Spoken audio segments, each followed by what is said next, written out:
Assalomu alaykum. Ixlosgat YouTube kanalimizning hurmatli tomoshabinlari va kanalimiz mehmonlari 2026-yilda uyga mana shunday ko'rinishda beton qo'yish nech pulga tushadi deb qiziqib yurgan yurtdoshlarimiz bo'ladigan bo'lsa, aynan bugungi videomiz shu haqda bo'ladi. Videomizni boshlashdan oldin sizlardan iltimos qilib qolamiz. Juda ko'pchilik bizni videolarimizga like bosmasdan, obuna bo'lmasdan kuzatishyapti ekan. Biz ham sizlar uchun foydamiz tegsin degan maqsadda shunaqangi videolarni qilinyapti. Sizlarga qanaqadir foydamiz tegsa biz ham xursand bo'lamiz. Faqat sizlarda hech narsa ketmaydi. Bittadan like ni bosib, kanalga shu obuna bo'lib, obuna yoki podpisatsiya degan tugmani bosib, qo'ng'iroqchani bosib qo'ysalaring, xudo xolasa shunaqangi foydali videolar sizlarga borib turadi. Ayniqsa shu qurilishni boshlamoqchi bo'lgan insonlar bo'ladigan bo'lsa, kengroq tarqalishiga sabab bo'ladi. Shunaqa do'stlaring bo'lsa, shu videoni tashlab qo'ysalar, xudo xolasa foydali bo'ladi. Bugungi sanamiz 2026-yil 28-aprel. Farg'ona viloyati Bog'dod tumani Samandarak degan shu o'zimizda qishlog'imizda ustalarimiz chiroyli holatda qilib, mana shu betonni qo'yib berishgan. X-loy tepada, pastda ham podushka yerda kovlab podushkalarni qo'yib berishgan. Xullas, shu mana shu holati общий usta xizmati ketgan materiallari nech pulga tushganligi haqida sizlarga qo'limizdan kelgancha ma'lumot berishga harakat qilamiz. Videolarimiz yoqsa like bosib qo'yinglar. Undan tashqari sizlar tomonlardan narxlar nech pul bo'lyapti, ustalarda qilgan narxi, qilyapti turgan ishlari narxiga arziydimi yo'qmi? Fikrlaringni xolis kommentariyalarga yozib ketsalar, juda ko'pchilik shu kommentariyalarda o'ziga kirib ham o'zi uchun qandaydir xulosa yoki bir foydali ma'lumot olishi mumkin. Endi bu joyimizga keladigan bo'lsak, razmeri ko'rib turgan tomonlaring 1580 ga, bu tarafi 1380 joyga tushgan. Bitta, ikkita, uchta, to'rtta, beshta. Beshta xona, undan tashqari 2 metrli koridorlari bor. Bu hammom bilan shu hojatxonalarga. Xullas, ikkita oila bo'linib yashaydigan holatga qilishgan o'rtada katta bitta hol bor. Keyinchalik buni ham o'rtasidan bo'lishmoqchi bo'lishyapti ekan. Keyinchalik o'rtadan bitta bo'lishar ekan. Endi mana shu joyimizda xonalarning razmeriga keladigan bo'lsak, mana bu kirish qismi asosan, mana shu katta yo'lning bo'yidan kirish qismi. Bu kanalga obuna bo'lib, proyektga kerak bo'lganlarga, faqat obuna bo'lganlarga Telegramdan yozsalaring, mana shu uyni proyektini ham tashlab berishimiz mumkin. Telegramdan yozadigan nomerlaring 77lik 266 11 11 raqamiga yozsalaring, mana shu uyni proyektini tashlab beramiz. Faqat obuna bo'lib, like bosgan bo'lishlaring kerak bo'ladi. Sizdan bugina, bizdan bugina, xullas. Endi razmerni yana bitta eslatib beraylik. 1580 ga, bu tarafi 1380 holatiga bo'lyapti ekan. Mana shu xonalarimiz kirishda u tarafdagi, bu tarafdagi xona ham, chap qo'lda, o'ng qo'ldagi xonani ham razmerlari bir xil. 6,5 ga 375 bo'lgan ekan. Ichi qolishini aytilyapti. 6,5 ga 375 lik xonada ikkita, undan tashqari 560 ga 375 lik xonamizda ikkala chekkasida, o'rtadagi xonamiz 375 ga 4 metrli bo'lgan. 375 ga 2 metrli koridorlarimiz bor. Bu men ko'rib turganlaringdek turbalar qo'yib ketishgan. Hammom bitta bo'lib, shunaqa maqsadda foydalansa ham bo'ladi.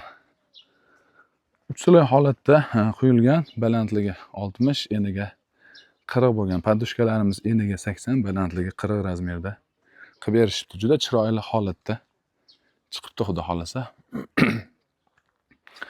Ishlatilgan armaturalar hammasi 14 lik, o'sha eski yaxshi armaturadan ishlatishgan ekan. Baquvvat bo'lsin deb hammasiga podushkasi ustilariga qo'shib armaturalarni tashlashgan. Endi bu joyimizga umumiy ketyapti turgan sementimiz 18 tonna sement ketyapti ekan, mana shu holatga kelguncha. 18 tonna sement ketibdi. Sementimizni 1 kilosining narxi 720 so'mdan olingan 13 millionga yaqin sementimiz bo'lyapti ekan. Endi shag'alimiz bizda gidrozil shag'al deydi, shu Bog'dod tumanida 800 ming so'mdan bitta kamazni olishgan.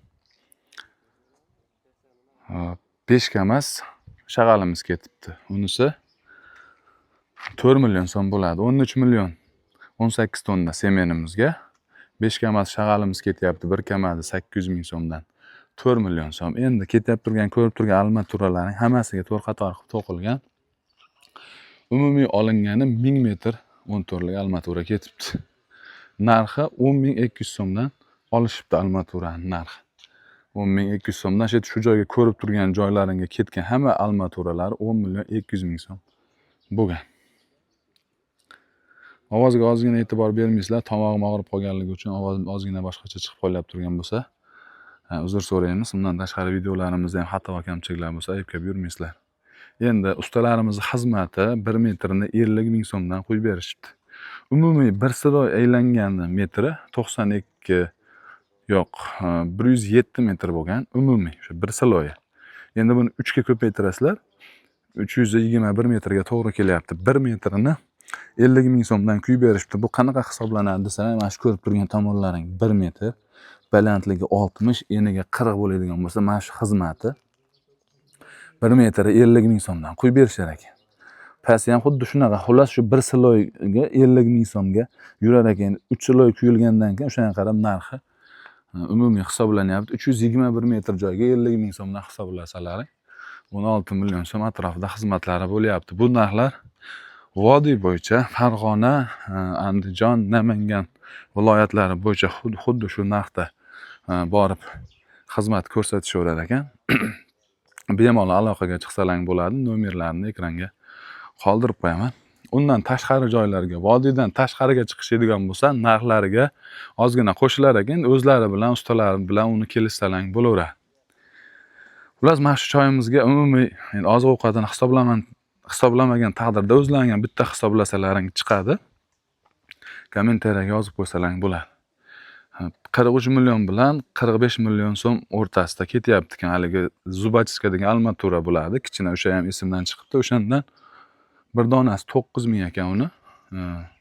O'shandan ham 60 ta ketibdi mana shu joyga. 550 ming, 540 ming o'sha Zubachska, o'sha armaturalarni to'rtburchak qilib aylantirgan ishlatadigan armaturacha deydimi, Zubachskadan o'shandan 60 dona ketibdi. Uni bir donasi 9 ming so'mdan 550 ming, 540 ming so'm atrofida bo'lgan. Xullas, umumiy summasi 43 milliondan 45 million so'mgacha pul ketgan. Bunga endi ustalarda oziq-ovqati hisoblangan yo'q. O'zlaring shuni hisobini qo'shsalang chiqadi. Nima deb o'ylaysizlar? Narxlari arzonmi, qimmatmi? Sizlar tomonlardan nech puldan qo'yishyapti? Fikrlaringni kommentariyaga yozib qo'yasizlar. Agar videomiz foydali bo'lgan bo'lsa, albatta like bosib, qo'llab-quvvatlab, kommentariyaga o'zlariga shu uyda egalariga yaxshi niyat bildirib yozib qo'yaverasizlar. Sizlarga ham shunaqangi uylarni qurish nasib qilsin. Assalomu alaykum va rahmatullohi va barakatuh.